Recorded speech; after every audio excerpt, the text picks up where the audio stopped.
Hello friends, कैसे हैं आप सब लोग। मैं मंजू जीएस विस्तार चैनल में आपका हार्दिक स्वागत करती हूं, आपका हार्दिक अभिनंदन करती हूं। जैसा कि हमने बाल विकास के पिछले लेक्चर में देखा कि कोहलबर्ग महोदय जी, जो कि बहुत ही फेमस मनोवैज्ञानिक हैं, कोहलबर्ग महोदय जी ने एक बहुत ही फेमस सिद्धांत दिया जिसका नाम है नैतिक विकास का सिद्धांत। उसके अंतर्गत जो 3 मुख्य अवस्थाएं होती हैं उनके बारे में, यानी कि उन 3 अवस्थाओं में से हमने 2 अवस्थाओं के बारे में बात की और जो 2 अवस्थाओं में जो भी चरण हैं उनके बारे में हमने विस्तृत रूप से जाना और एग्जाम्पल के माध्यम से समझने की कोशिश भी की। और आज हम इस अपने लेक्चर में कोहलबर्ग के सिद्धांत की जो तीसरी अवस्था है उसके बारे में विस्तृत रूप से जानकारी प्राप्त करेंगे। तो आज की क्लास हम स्टार्ट करते हैं। कोहलबर्ग के जो नैतिक विकास का सिद्धांत है उसकी जो तीसरी अवस्था है उसका नाम है उत्तर परंपरागत या रूढ़िगत अवस्था। उत्तर परंपरागत या रूढ़िगत अवस्था। जैसा कि हमने पिछले लेक्चर में बताया था कि प्रत्येक अवस्था के बीच में, यानी प्रत्येक अवस्थाओं में 2-2 चरण होते हैं।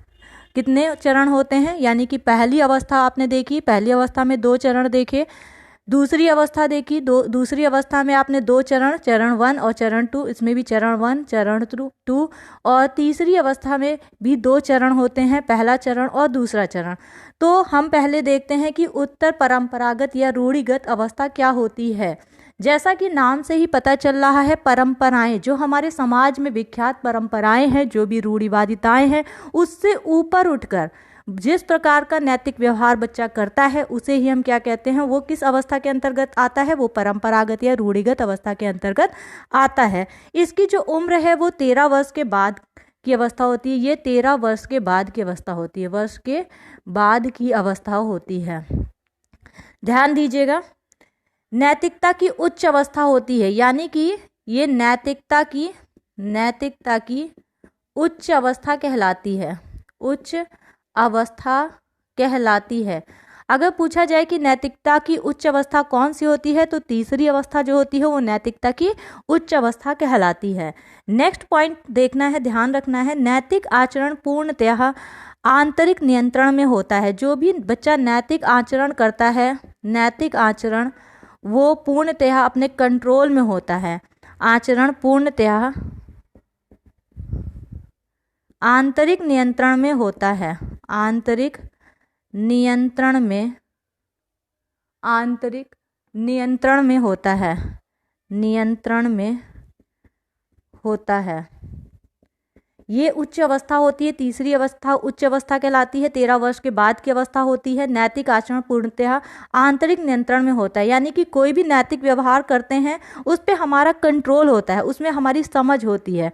तो इसके अंतर्गत, यानी उत्तर परंपरागत या रूढ़िगत अवस्था के अंतर्गत जो हम चरण देखेंगे उसमें पहले चरण की बात करेंगे।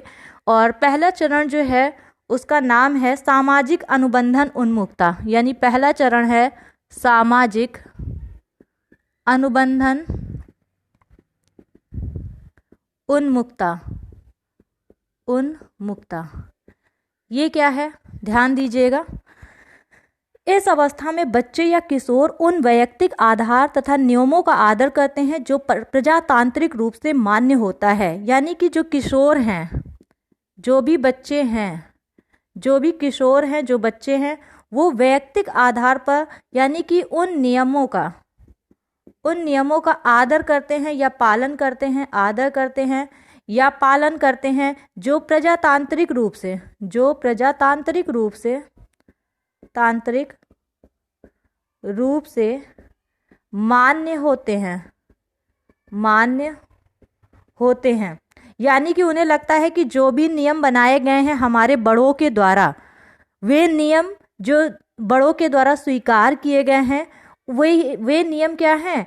वे उन्हीं नियमों के आधार पर ही हमें नैतिक व्यवहार करना चाहिए। यानी कि यहाँ पे बोला गया है कि यहाँ जो लोगों तथा, ठीक है, लोग, जो भी लोग हैं, बहुसंख्यक वर्ग है, बहुसंख्यक वर्ग की जो भी इच्छाएं हैं उनका तर्क संगत महत्व देते हैं। यानी कि इन जो ये लोग हैं, बहुत सारे जो समाज में लोग हैं, यानी कि इनकी जो भी इच्छाएं हैं इनका तर्क संगत, यानी कि इनके जो भी तर्क संगत जो भी नियम बनाए गए हैं उनको इनके द्वारा बनाए गए नियमों को ये क्या करते हैं, महत्व देते हैं और उन्हीं के अनुसार समाज में क्या करते हैं, व्यवहार करते हैं। और बच्चे ये भी विश्वास करते हैं, यानी इस अवस्था के अंतर्गत, इस चरण के अंतर्गत, तीसरी अवस्था के चरण पहले के अंतर्गत बच्चे यह विश्वास करते हैं कि समाज का उत्तम कल्याण तब होता है जब उनके सदस्य समाज के नियमों का आदर पूर्वक पालन करते हैं। यानी कि यहाँ पर बच्चों का क्या विश्वास होता है कि जो समाज का उत्तम कल्याण तभी होगा जब उनके सदस्य, यानी कि जो हम लोग हैं, वे जो समाज के द्वारा जो भी नियम बनाए गए हैं, जो भी समाज के द्वारा, ठीक है, समाज के द्वारा जो भी नियम बनाए गए हैं, अगर हम इनका पालन करते हैं तभी हमारे समाज का क्या होगा, इस समाज का कल्याण होगा। यानी कि अगर समाज के द्वारा बनाए गए नियमों का हम पालन करते हैं तो हमारे समाज का कल्याण होगा और उसी के अनुसार हमें क्या करना चाहिए, अपना नैतिक व्यवहार करना चाहिए। तो आपने बहुत सारे बच्चों को देखा होगा, बहुत ही जिनको बोल सकते हैं संस्कारी टाइप के बच्चे होते हैं, बड़ों की बातों को मानते हैं, बड़ों के द्वारा जो भी नियम बनाए जाते हैं, अगर बोला जाता है कि आपने देखा होगा बहुत सारे बच्चे होते हैं, ठीक है, या सभी लोगों के घर में ऐसा देखा जाता है कि अपने बड़े बुजुर्गों से क्या करते हैं कि परमिशन लेते हैं, किसी भी काम को स्टार्ट करने से पहले वे परमिशन लेते हैं। उन्हें लगता है कि हमारे जो भी हम काम स्टार्ट करने जा रहे हैं उसमें अगर ये कुछ पाठ होते हैं, शांति पाठ होते हैं या कुछ कार्यक्रम करवाने हैं, तो वे वो क्या करते हैं कि अपने बड़े बूढ़ों से आशीर्वाद लेते हैं या कार्यक्रम संपन्न कराने के पहले उनसे परमिशन लेते हैं, या कुछ भी स्टार्ट करने से पहले क्या करते हैं कि अपने बड़ों की परमिशन लेते हैं। या फिर आप ध्यान दीजिएगा, जैसे कि बहुत सारे बच्चे होते हैं, किशोर हो जाते हैं और शादी का फैसला लेना होता है, तो जब पेरेंट्स उनसे बोलते हैं कि क्या आप मीन्स आपको कोई पसंद है या आप उस रिश्ते को देख लीजिए, तो वो क्या करते हैं कि जो आपको उचित लगे, यानी कि बड़ों को वो आगे रख देते हैं। अगर बड़े कहते हैं कि हाँ ये चीज़ सही है तो उसी चीज़ को वो क्या करते हैं, सही मानते हैं। अगर वो कह देते हैं कि ये फैसला तुम्हारे लिए गलत है तो उसी चीज़ को वो गलत मानते हैं। यानी कि जो भी नियम बनाए गए हैं समाज में, कि आपने देखा होगा बहुत सारे पेरेंट्स हैं जो कि अदर कास्ट में मैरिज को प्रेफरेंस नहीं देते हैं, नहीं अलाउ करते हैं, तो बच्चे भी, उन्हें भी लगता है कि नहीं, हमें अपने धर्म में ही, अपनी कास्ट में ही, अपनी जाति में ही शादी करनी है। तो वो क्या करते हैं कि हमारे बड़ों के द्वारा बनाए गए नियमों का पालन करते हैं, उन्हीं के अनुसार व्यवहार करते हैं। उन्हें लगता है कि जो भी समाज के द्वारा बनाए गए नियम है, अगर हम उनका पालन करते हैं तो हमारे समाज का कल्याण होगा, वरना हमारे समाज का कल्याण नहीं हो सकता है। तो आपने देखा कि जो सामाजिक अनुबंधन उन्मुखता में जो भी किशोर हैं, जो भी किशोर वर्ग है, वे किस प्रकार से नैतिक व्यवहार करते हैं। यानी कि ये चरण दूसरा था। अब हम क्या है कि तीसरी अवस्था का पहला चरण था। अब हम तीसरी अवस्था के दूसरे चरण के बारे में बात करेंगे। तो हम देखते हैं कि जो कोहलबर्ग के नैतिक विकास के सिद्धांत की तीसरी अवस्था के अंतर्गत जो दूसरा चरण है वो क्या है, सार्वभौमिक नैतिक स्तर, या इसी को बोलते हैं सार्वत्रिक नीतिपरक सिद्धांत, सार्वत्रिक नीतिपरक सिद्धांत उन्मुखता। ध्यान दीजिएगा, इस अवस्था में, यानी इस स्तर के अंतर्गत क्या होता है, बच्चे या व्यक्ति उचित और अनुचित का निर्णय लेते समय, यानी कि जो भी क्या उचित है, क्या अनुचित है, यानी कि क्या उचित है, क्या अनुचित है, इनका निर्णय ऐसे स्वनिर्धारित, अपने द्वारा निर्धारित किए हुए नैतिक सिद्धांतों के आधार पर करता है जो तार्किक व्यापकता एवं सार्वभौमिकता से युक्त होते हैं। यानी कि क्या उचित है, क्या अनुचित है, वे अपने द्वारा निर्धारित करते हैं। अभी इसमें ये जो कोहलबर्ग के नैतिक विकास के सिद्धांत की ये तीसरी अवस्था है, और ये परंपराएं, जो रूढ़िवादिताएं हैं, उससे ऊपर उठ के सोचना।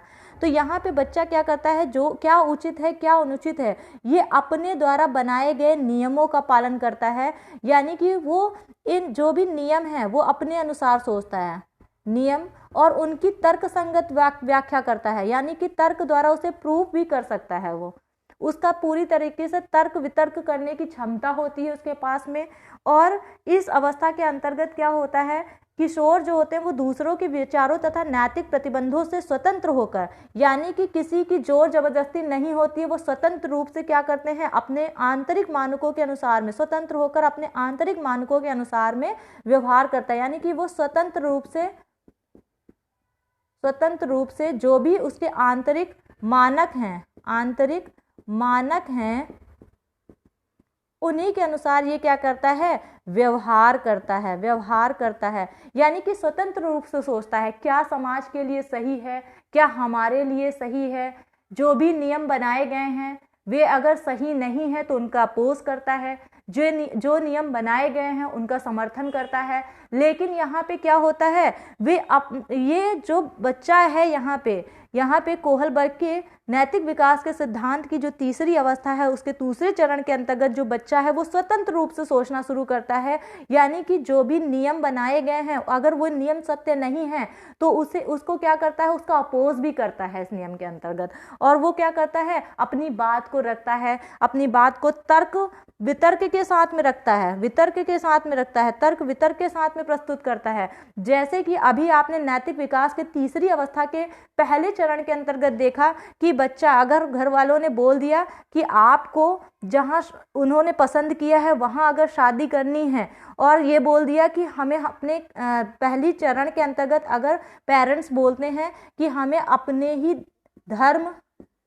धर्म अपनी जाति के अंतर्गत शादी करनी है, ठीक है, विवाह कार्यक्रम करना है, तो बच्चा क्या करता है, हामी भर देता है। और वो सोचता है कि इसमें अगर मेरे परिवार की भलाई है तो इसमें मेरी भी भलाई होगी, अगर वो सोच रहे होंगे तो इसमें मेरा ही भला सोच रहे होंगे। उसी के अनुसार ये क्या करता है, व्यवहार करता है, उसी के अनुसार व्यवहार करता है। लेकिन जब हम दूसरे चरण के अंतर्गत देखते हैं, यानी तीसरी अवस्था के दूसरे चरण के अंतर्गत देखते हैं, तो बच्चा यहाँ पे क्या करता है, अपने द्वारा सोचे गए जो विचार हैं, यानी कि बच्चे के जो स्वतंत्र विचार हैं, स्वतंत्र विचारों के अंतर्गत वे अपने क्या करता है, विचारों के अंतर्गत वो क्या करता है, व्यवहार करता है। यानी कि अगर कोई विचार उसे सही नहीं लगता है, अगर उसे कोई नियम सही नहीं लगता है, तो वो उसका क्या करता है, वो उसका उल्लंघन करता है। यानी कि वो क्या करता है, अपनी बात रखता है, एक तरह से उसकी बात रखता है। यानी कि उसके पास ये क्षमता होती है कि वो तर्क वितर्क द्वारा उस बात को क्या करे, उस बात का अपोज कर सके। अगर यहाँ पे क्या हुआ कि जैसे कि पहले चरण में अपनी धर्म अपनी जाति में विवाह करने की हामी भर देता है, वहीं दूसरी चरण के अंतर्गत वो क्या करता है, वो तर्क वितर्क द्वारा कहेगा क्या हमें अपने धर्म में ही अपनी जाति में ही विवाह करना है, ऐसा क्यों है, ठीक है, तो उसका तर्क सहित वो व्याख्या करेगा। और वो क्या करता है, उन नियमों के विपरीत में अगर उसे सही लगता है कि इन नियमों के विपरीत में जाना चाहिए तो वो आवाज उठाने की हिम्मत भी रखता है। यानी कि आपने देखा कि यहाँ पे क्या है, एक तरफ सही मान रहा है, एक तरफ क्या कर रहा है, गलत मान रहा है, और इनके बीच में वो कहाँ फंस गया, वो यहाँ पे क्या है, नैतिक दुविधा के बीच में फंसा। और हमें इस चैप्टर में यानी कि इस वाले टॉपिक में हमने नैतिक विकास के सिद्धांत में नैतिक दुविधा के बारे में जाना, और हमने क्या किया कि कोहलबर्ग के नैतिक विकास के सिद्धांत में 3 अवस्थाओं के बारे में पढ़ा, और 3 अवस्थाओं में से हमने प्रत्येक अवस्था की 2-2 चरणों के बारे में पढ़ा। अब हम बात करेंगे कि इस टॉपिक के अंतर्गत किस प्रकार के क्वेश्चन बनते हैं, सीटेट में आए हुए हैं, यूपी टेट में बने हैं, तो आज हम पूरी विस्तृत रूप से बात करेंगे। और आप पूरे हमारे इस लेक्चर में बने रहिए, क्योंकि हम क्वेश्चन बोलते रहेंगे, ऑप्शन लिखते रहेंगे, और आपको यानी कि आपको खुद ही देखना है कि आपने अपना कितना टॉपिक तैयार कर रखा है, और आप अपने आंसर्स आपको पता होंगे कि कौन सा आंसर मेरा सही है, कौन सा आंसर मेरा गलत है। तो आगे बढ़ते हैं। पहला क्वेश्चन 2012 यानी यूपी टेट 2012 में, 2011 में, 2016 में पूछा गया प्रश्न है, कोहलबर्ग का विकास सिद्धांत निम्न में से किससे संबंधित है। कोहलबर्ग का विकास सिद्धांत निम्न में से किससे संबंधित है। पहला है भाषा विकास, दूसरा ऑप्शन है संज्ञानात्मक विकास, तीसरा ऑप्शन है नैतिक विकास, या चौथा ऑप्शन है सामाजिक विकास। तो ध्यान दीजिए, हमने स्टार्टिंग में ही बताया था और बार बार बताते रहे हैं कि कोहलबर्ग द्वारा दिया गया जो सिद्धांत है उसका नाम है नैतिक विकास का सिद्धांत। तो ऑप्शन नंबर सी जो होगा वो सही होगा। और ये मोस्ट इम्पॉर्टेंट क्वेश्चन भी है क्योंकि ये कई बार पूछा गया क्वेश्चन है। आगे बढ़ते हैं। दूसरा क्वेश्चन है क्वेश्चन नंबर 2 जो कि सीटेट 2012 में पूछा गया है। सीटेट 2012 में पूछा गया क्वेश्चन है। ये क्या है? कोहलबर्ग के अनुसार सही और गलत प्रश्नों के बारे में निर्णय लेने में शामिल चिंतन प्रक्रिया को क्या कहा जाता है। यानी कि जो सही और गलत के क्या होता है, सही और गलत प्रश्न के बारे में निर्णय लेते समय किए गए चिंतन को क्या कहा जाता है। और ये मैंने बताया था आपको पढ़ाते समय, हमारे पिछले लेक्चर में देखिएगा हमने ये बात बताई थी कि जब भी बच्चा क्या करता है, सही और गलत के बीच में निर्णय लेते समय जब वो चिंतन करता है तो उसे हम क्या बोलते हैं? नैतिक तर्कणा बोलते हैं। नैतिक तर्कणा बोलते हैं। और ये सीटेट 2012 में डायरेक्ट क्वेश्चन पूछा गया था और ये बहुत ही सिंपल क्वेश्चन था। अगर आपको कॉन्सेप्ट क्लियर होगा तो ये बहुत ही आसानी से आप इसका उत्तर दे देंगे, और अगर आपको कॉन्सेप्ट क्लियर नहीं होगा तो यही क्वेश्चन आपको टफ लगेगा। तो आगे बढ़ते हैं। नेक्स्ट क्वेश्चन है, क्वेश्चन ये जो है नेक्स्ट थर्ड क्वेश्चन है, ध्यान से सुनिएगा। ये भी सीटेट 2012 में पूछा गया क्वेश्चन है। सीटेट 2012 में पूछा गया क्वेश्चन है। और क्वेश्चन क्या है, ध्यान से सुनिएगा। लॉरेंस कोहलबर्ग के द्वारा प्रतिपादित निम्नलिखित चरणों में से प्राथमिक विद्यालयों के बच्चे किन चरणों का अनुसरण करते हैं। यानी कि लॉरेंस कोहलबर्ग के द्वारा प्रतिपादित निम्नलिखित चरणों में से प्राथमिक विद्यालयों के बच्चे किन चरणों का अनुसरण करते हैं। तो सबसे की पॉइंट पकड़ के रखना है, प्राथमिक विद्यालय के बच्चे। और प्राथमिक विद्यालय के बच्चे यानी किस अवस्था के अंतर्गत आएंगे? पहली अवस्था के अंतर्गत आएंगे। और जैसे ही हमारे दिमाग में आता है कि पहली अवस्था, तो पहली अवस्था के दो चरण हैं, वो कौन कौन से हैं? यानी कि इसमें हम ऑप्शन देखेंगे, आज्ञा पालन और दंड उन्मुक्ता। दूसरा ऑप्शन है वैयक्तिकता और विनिमय। तीसरा है अच्छे अंतः वैयक्तिक संबंध। और चौथा ऑप्शन है सामाजिक अनुबंध और व्यक्तिगत आधार। ध्यान दीजिएगा, सामाजिक अनुबंध तो अभी आपने पढ़ा, ठीक है, तीसरी अवस्था के अंतर्गत आता है। आज्ञा पालन और दंड ये क्या आता है? ये पहली अवस्था के अंतर्गत आता है। और विनिमय जहां पे आपको दिखा कि अदला बदली का भाव, आप मेरा काम करो मैं आपका काम करूंगा, ये भी पहली अवस्था के दूसरे चरण के अंतर्गत आता है। तो यहाँ पे कौन सा ऑप्शन होगा? ऑप्शन दिया हुआ था ए, बी और ए।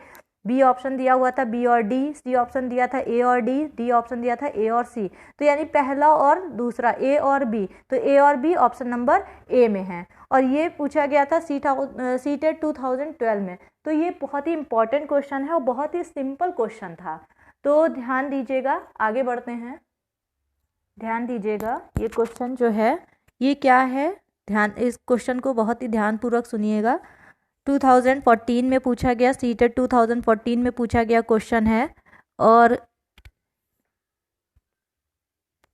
ये क्या कहता है क्वेश्चन, देखिए। एक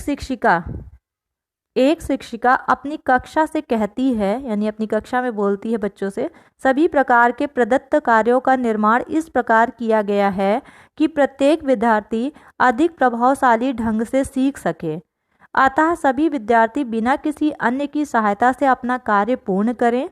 वह कोहलबर्ग के किस नैतिक विकास के चरण की ओर संकेत दे रही है। यानी बच्चों से कहती है कि वो किसी की सहायता न लें और अपना कार्य स्वयं करें। वह कोहलबर्ग के किस नैतिक विकास के चरण की ओर संकेत दे रही है। इसमें जो पहला ऑप्शन है, ध्यान से सुनिएगा, पहला ऑप्शन बोल रहा है कि पूर्व औपचारिक चरण में पहले, यानी कि नैतिक, यहाँ पे क्या है, पूर्व औपचारिक चरण यानी कि अवस्था 1 के, ठीक है, पहली अवस्था के दूसरे चरण, यानी कि यहाँ पे तो डायरेक्ट व्यक्तिगता और विनिमय की बात, आप मेरा काम करो मैं आपका काम करूँगा, तो ये तो ऑप्शन होगा नहीं। नेक्स्ट है औपचारिक चरण 4, कानून और व्यवस्था बनाए रखना। ठीक है, कानून और व्यवस्था बनाए रखना यानी कि जो भी नियम बनाए गए हैं, ठीक है, आप सिस्टमैटिक वे से काम कीजिए और व्यवस्था को मेंटेन रखिए।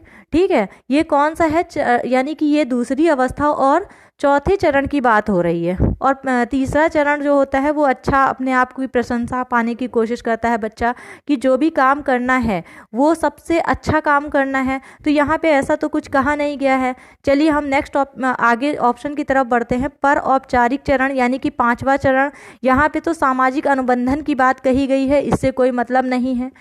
नेक्स्ट है पूर्व औपचारिक चरण यानी कि दंड और आज्ञा पालन, यानी दंड और आज्ञा पालन के लिए तो ऐसा कहा नहीं गया है। ठीक है, ये दंड और यानी कि ये डर से नहीं है कि आज्ञा पालन की वजह से नहीं होगा।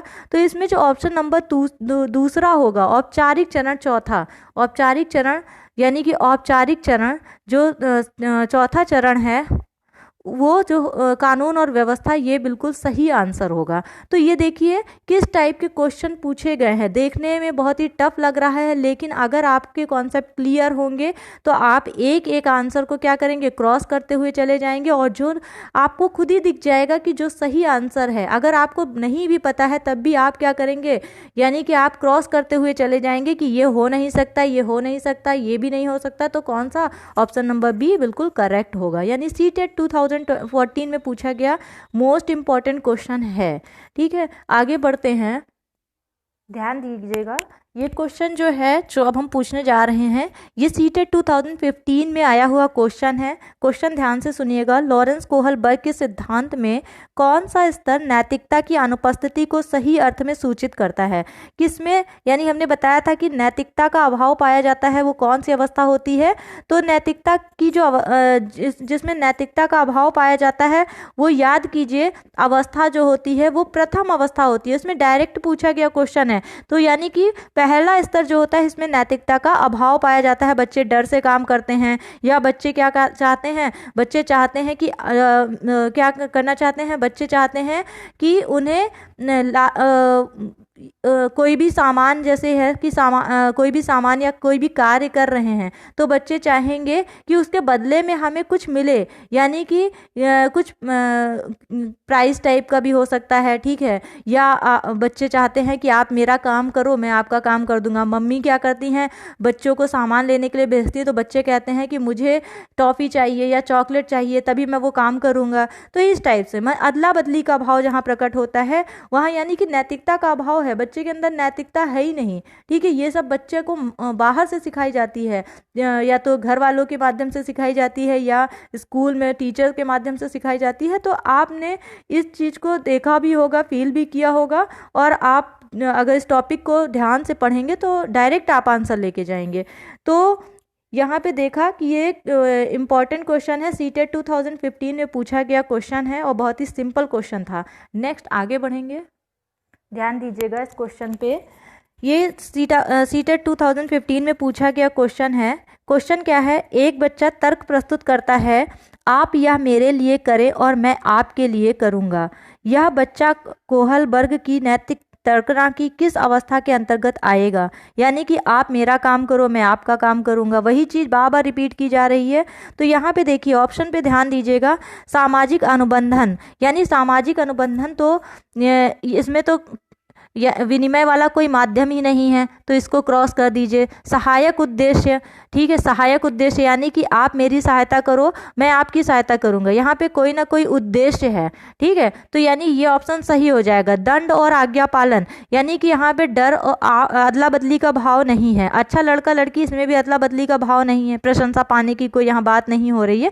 तो डायरेक्ट यहाँ पे समझ में आ गया है कि सहायक उद्देश्य यानी कि अपना उद्देश्य पूर्ति के लिए, हित पूर्ति के लिए काम करना। तो यहाँ पे क्या है, यानी कि ये कौन सा, यहाँ पे कौन सा अवस्था है, यहाँ पे अवस्था 1 है और चरण कौन सा है, ये चरण दूसरा है। तो आपका रिवीजन भी हो रहा है। आगे बढ़ते हैं, ध्यान दीजिएगा इस क्वेश्चन पे। और ये क्वेश्चन सीटेट 2014 में पूछा गया क्वेश्चन है। क्या है, आप एक शिक्षिका या शिक्षक के रूप में रैगिंग और धमकाने के सख्त विरोधी हैं तथा इस संदर्भ में विद्यालय में पोस्टर लगवाते हैं तथा समिति बनवाते हैं। आपसे जुड़ने वाले किशोर जो इस विचार के दृढ़ विश्वासी हैं निम्नलिखित में से किस स्तर पर होंगे। सोचिए यहाँ पे क्या किया जा रहा है, कोई काम किया जा रहा है समाज के, जो भी समाज के ऐसे नियम और कानून के अपोज में जाके, यानी कि ड्रैगिंग क्या है कि एक ऐसा इसके विरोध में कोई काम करना, यानी कि कोई अपनी स्वतंत्रता से कोई काम करना, अपने विचारों को स्वतंत्रता देना। यानी आप एक शिक्षक या शिक्षिका के रूप में रैगिंग और धमकाने के सख्त विरोधी हैं तथा इस संदर्भ में विद्यालय में पोस्टर लगवाते हैं तथा समिति बनवाते हैं। आपसे जुड़ने वाले किशोर जो इस विचार के दृढ़ विश्वासी हैं निम्नलिखित में से किस स्तर पर होंगे। तो ध्यान दीजिएगा, ये कौन सी अपने विचारों को स्वतंत्रता देना है, ये कौन सी अवस्था के अंतर्गत आता है, ये तीसरी अवस्था के अंतर्गत आता है और अवस्था के दूसरे चरण के अंतर्गत आता है। यहाँ पे तो डायरेक्ट स्तर ही पूछा है, अवस्था ही पूछी है, तो कौन सा अवस्था होगा, इसमें तो डायरेक्ट है उत्तर परंपरागत जो स्तर होता है, यानी कि जो भी सामाजिक जो समाज में रूढ़िवादिताएं हैं, जो परंपराएं हैं, उससे ऊपर की अवस्था, उससे ऊपर उठकर सोचना।